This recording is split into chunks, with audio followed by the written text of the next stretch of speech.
श्रीला गुरुदेव की हेतु की कृपा से जिस स्थान पर आज हम आकर उपस्थित हुए हैं, इस स्थान का नाम है टेर कदम्ब। नंद गांव के अंतर्गत ये स्थान है टेर कदम्ब। यहाँ पे भगवान श्री कृष्ण की बड़ी ही सुंदर सख्य लीला और श्रृंगार मधुर लीला हुई है। कृष्ण टेर का मतलब होता है आवाज देना, पुकारना, बुलाना। तो कृष्ण क्या करते थे, यहाँ पे बड़े सुंदर सुंदर कदम के वृक्ष हैं। इस स्थान पे हमारे श्रीला गुरुदेव ने भी कदम के वृक्षों को यहाँ पे गुरुदेव ने लगाया था।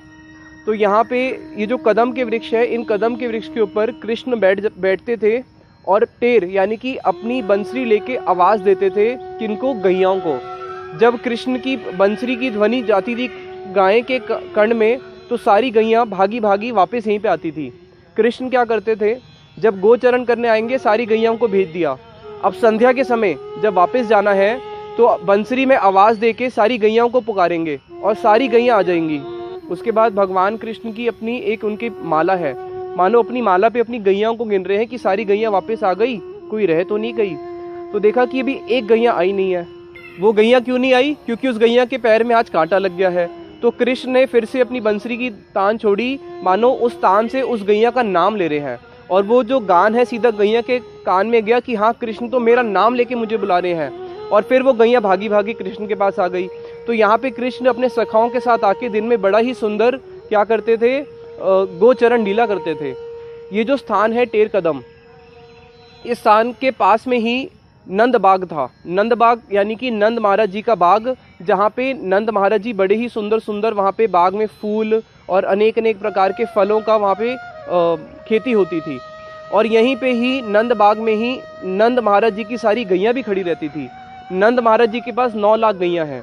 तो यहीं पास में नंद बाग में जहाँ सारी गैयां खड़ी रहती थी नंद महाराज जी की, कृष्ण सुबह यहाँ पे गोदोहन करने के लिए आते थे।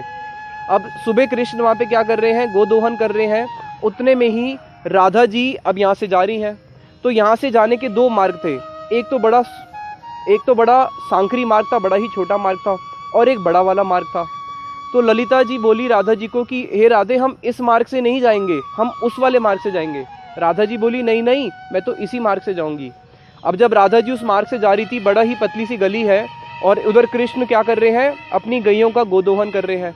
तो कृष्ण ने गाय का दूध निकालते निकालते ऐसी एक धार निकाली दूध की, जो सीधा राधा जी के मुख पे जाके गई, और राधा जी का जो मुख है पूरा ही पूरा दूधमय हो गया। तो यहाँ पे जो राधा जी की सखियाँ थी वो हंसने लगी, और राधा जी भी मन ही मन में बड़ा आनंदित हो रही हैं। अब थोड़ा सा जब और आगे गई तो राधा जी कृष्ण के दर्शन करना चाहती हैं, कृष्ण भी राधा जी के दर्शन करना चाहते हैं। तो राधा जी ने जो अपने गले में एक माला पहनी हुई थी, मोतियों की माला, वो माला टूट गई। अब टूटने से क्या हुआ, जितने भी मोती थे नीचे बिखर गए। अब राधा जी नीचे बैठ के एक एक मोती को चुन रही है, और मानो एक एक मोती इकट्ठा कर रही है, साथ में कृष्ण के दर्शन कर रही हैं। ये तो रसिक लोग ही जानते हैं कि वो माला टूट गई या राधा जी ने तोड़ दी। तो यहाँ पे राधा जी और कृष्ण की इस प्रकार से बड़ी ही सुंदर सुंदर लीलाएं हुई हैं। इस स्थान की एक और विशेषता है कि जब कृष्ण अब कुमार से पौगंड अवस्था में आए, तो कृष्ण अब अपने माता पिता को बोले कि देखो, आज से मैं बछड़े नहीं चराऊंगा, अब मैं बड़ा हो गया हूँ, तो मैया आज से तो मैं क्या चराऊंगा, मैं गैया चराऊंगा। तो मैया बोली नहीं नहीं, तू मेरा लाला है, तू भी इतना बड़ा सुरीना हुआ है कि तू गैयाओं को जाके जंगल में चराएगा। बोले नहीं मैया, मैंने तो गैया चरानी है। तो माता जी ने बोला बाबा से पूछो, देखो जो बाबा जी बोलेंगे। तो नंद बाबा को बोले, बाबा अब हम बड़े हो गए हैं, और अभी तो 6 साल के हैं कृष्ण। कह रहे हैं नहीं, अब हम बड़े हो गए हैं, अब हम आज से गैया चराएंगे। तो नंद बाबा बोले अच्छा, हम पहले किसी पंडित से पूछते हैं कि वो कोई तिथि निकाल के देगा। तो ब्राह्मणों को, पंडितों को बिठाया गया।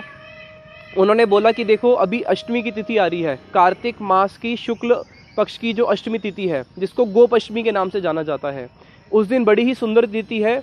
उस दिन कृष्ण गैया चराने का जो कार्य है उसको प्रारंभ कर सकते हैं। तो गोप अष्टमी के दिन ही कृष्ण ने क्या किया, बछड़ों को छोड़ के अब बड़े हो गए, तो गैयाओं को चराने की उन्होंने लीला शुरू करी है। तो वो जो गोप अष्टमी की जो लीला है, जिस दिन कृष्ण ने गैयाओं को चराना शुरू किया, वो इसी स्थान से किया, इसी टेर कदम से। उसका बड़ा ही सुंदर वर्णन करते हैं हमारे गोस्वामी वर्ग अपने ग्रंथों में। कृष्ण आज जब गैयाओं को चराने के लिए निकल रहे हैं, तो यशोदा मैया कृष्ण को बोली कि देख, वन में तो बड़े कांटे होते हैं, और तेरा जो चरण है कैसे है, मक्खन से भी कोमल है, तो तू वहाँ पे कैसे जाएगा, तो मैं तेरे लिए चरण पादुका लेके आती हूँ। तो कृष्ण बोले नहीं मैया, मुझे चरण पादुका नहीं चाहिए। क्यों? क्योंकि मेरे पास 9 लाख गैयाँ हैं, अगर चरण पादुका देनी है तो 9 लाख गैयों के लिए सबके लिए 4-4 चरण पादुका दो, तब मैं चरण पादुका पहनूंगा। तो यशोदा मैया बोली हम तेरे लिए छत्र लेके आएंगे क्योंकि बड़ी धूप होती है। तो कृष्ण बोले कि 9 लाख गैयों के लिए पहले छत्र आएगा तब मैं छत्र धारण करूंगा। ठाकुर जी बोले कि देखो मैया, हम हैं गोप, और हम गोप हैं तो हम गाय के स्वामी नहीं है, हम गाय के दास हैं। मैं गाय की सेवा करने जा रहा हूँ, मैं गाय का मालिक बन के नहीं जा रहा। तो जैसे मेरी गैया रहेगी वैसे ही मैं रहूँगा। तो यशोदा मैया बड़ी चिंतित है कि अब ये जाएंगे तो कैसे होगा, क्योंकि वन में तो बड़े कांटे होते हैं। कृष्ण मैया को बोले तू चिंता मत कर, मेरी जो गैया है चामरी वो क्या करेगी, उसका बड़ा ही जो पूंछ है वो चमर का कार्य करती है, चामर का कार्य करती है। तो ये पूंछ से क्या करेगी, सारा का सारा जो वन है उसको वन को साफ करते हुए जाएगी और मैं पीछे पीछे जाऊंगा। तो कृष्ण बोले कि देखो ये जो मेरे सखा है ये भी मेरे साथ जाएंगे। तो यशोदा मैया जब कृष्ण को और नंद बाबा आज भेज रहे हैं वन की ओर, मानो बड़े ही दुखी हैं और रो रहे हैं कि आज हमारे कन्हैया हमको छोड़ के कहाँ पे जा रहे हैं, वन में अकेले जा रहे हैं गौचरण करने के लिए। तो यशोदा मैया ने दाऊ जी को बोला कि देखो दाऊ जी, तुम तो बड़े हो, तुम इनके बिल्कुल साथ साथ में आगे आगे चलना और इनका पूरा ध्यान रखना। सुबल और श्रीदाम तुम इनके बाएं और दाएं में रहना। तो एक एक करके सब सखाओं को बोला, कोई आगे रहना, कोई पीछे रहना, कोई दाएं में रहना, कोई बाएं में रहना, क्योंकि जानती है कि कृष्ण बड़े चंचल हैं। और विशेष रूप से दाऊ जी को बोला कि तुम इनका पूरा ध्यान रखना।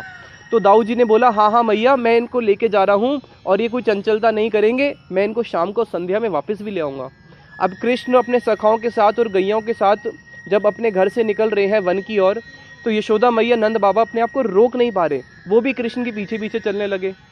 तो कृष्ण ने बोला नहीं नहीं मैया रुक जाओ, मैं अपने सखाओं के साथ जा रहा हूँ और मैं पुनः शाम को संध्या में निश्चिंत होकर वापस आ जाऊँगा, आप वापस लौट जाओ। तो यशोदा मैया नंद बाबा वहीं पे खड़े रहे। अब कृष्ण और आगे चले गए, लेकिन मैया अपने आप को नहीं रोक पाई, मैया पीछे पीछे फिर भागी आ गई। उसके बाद कृष्ण ने माता पिता को फिर सांत्वना दिया, माँ दाऊ जी की बात पे विश्वास करो, दाऊ जी मेरे साथ जा रहे हैं। तो दाऊ जी ने बोला हाँ हाँ आप निश्चिंत होकर लौट जाइए। तो किसी प्रकार से वहाँ पे यशोदा मैया और नंद बाबा खड़े रहे और कृष्ण अपने सब सखाओं को लेके वन की ओर प्रवेश कर गए। इसी स्थान पे आके गोपाष्टमी की कथा आती है। इसी स्थान पे आके कृष्ण ने सबसे पहले गैयाओं को फिर चराया है। तो वहाँ पे नंद बाबा यशोदा मैया फिर इंतजार करते रहे कि कब संध्या होगी और संध्या के समय कृष्ण फिर वापस ब्रज में आएंगे। अब गोपाष्टमी की एक और बड़ी सुंदर कथा है। उसी दिन गोपाष्टमी वाले दिन ही कृष्ण अब आ तो गए वन में, और कृष्ण बड़ी ही आतुर हो रहे हैं कि मुझे राधा जी के दर्शन करने हैं। तो कृष्ण बड़े दुखी होकर अपने सखा को बोले, सुबल सखा को, कि सुबल तुम कुछ ना कुछ तो ऐसा कार्य करो जिससे मेरे को राधा जी के आज दर्शन हो जाएं, नहीं तो मैं तो राधा जी के वीर्य में पूरा तापित हो रहा हूँ। तो सुबल बोले कि ठीक है मैं अभी एक कार्य करता हूँ। तो सुबल ने क्या किया, एक बछड़े को लिया और इस बछड़े को लेके चले गए बिल्कुल वहीं पे जटीला और कुटीला के पास जावट में राधा जी के घर पे, और जाके अपने बछड़े को छोड़ दिया कि वो बछड़ा जो है उनके मन के भाव को समझ गया और सीधा राधा जी के कक्ष में जाके प्रवेश कर गया। सुबल सखा आए और जटीला को बोल रहे हैं कि जो मेरा बछड़ा है वो तुम्हारे घर में चला गया है आंगन में, मैं उसको लेने के लिए आया हूँ। तो जटीला बोली जा भैया अपना बछड़ा लेके जल्दी जा यहाँ से। अब सुबल सखा जैसे ही अंदर प्रवेश किया तो अंदर राधा जी के कक्ष में गए और राधा जी को सारी बात बताई, और उसके बाद राधा जी को बोले कि अब तुम चले जाओ बाहर मेरा वेश धारण करके और मैं तुम्हारा वेश धारण करके यहीं बैठ जाता हूँ। तो राधा जी ने उस बछड़े को उठाया, सुबल सखा का वेश धारण किया और राधा जी ने सुबल सखा की ही आवाज़ निकाली और बाहर जाके जटीला ने बोला क्या तुम्हारा बछड़ा मिल गया? हाँ हाँ मैया मेरा बछड़ा मिल गया, मैं जा रहा हूँ। तो राधा जी आज के दिन गोपाष्टमी के दिन सुबल सखा का वेश धारण करके कृष्ण से मिलने के लिए पहुँची हैं। अब जब कृष्ण से मिलने के लिए पहुँची तो कृष्ण सुबल सखा की आवाज़ निकाल रही है राधा जी। तो कृष्ण बोले क्या हुआ सुबल, तुम अकेले आ गए, राधा जी नहीं आई? बोले नहीं नहीं मैं क्या करूं, मैंने तो बहुत प्रयास किया लेकिन राधा जी आज नहीं आ पाई, अगर तुम कहो तो मैं चंद्रावली को ले आऊं? तो कृष्ण बोले अरे ऐसे काम थोड़ी ना बनेगा, राधा जी के दर्शन से ही तो मेरे को आनंद मिलेगा, चंद्रावली के दर्शन से मुझे वैसा आनंद थोड़ी ना मिलेगा, अब मैं क्या करूं? तो उतने में ही राधा जी बोली अरे तुम कैसे प्रियतम हो, तुम क्या अपनी प्रिया की ध्वनि भी नहीं समझ सकते, क्या तुम मेरी आवाज़ भी नहीं पहचान पाए? तो वहाँ पे देखा कि ये तो कौन है, राधा जी ही हैं जो सुबल सखा का वेश धारण करके आई हैं। फिर वहाँ पे बड़ा ही सुंदर राधा और कृष्ण का मिलन लीलाएं हुई है। गौर प्रेमानंदे हरि हरि बोल।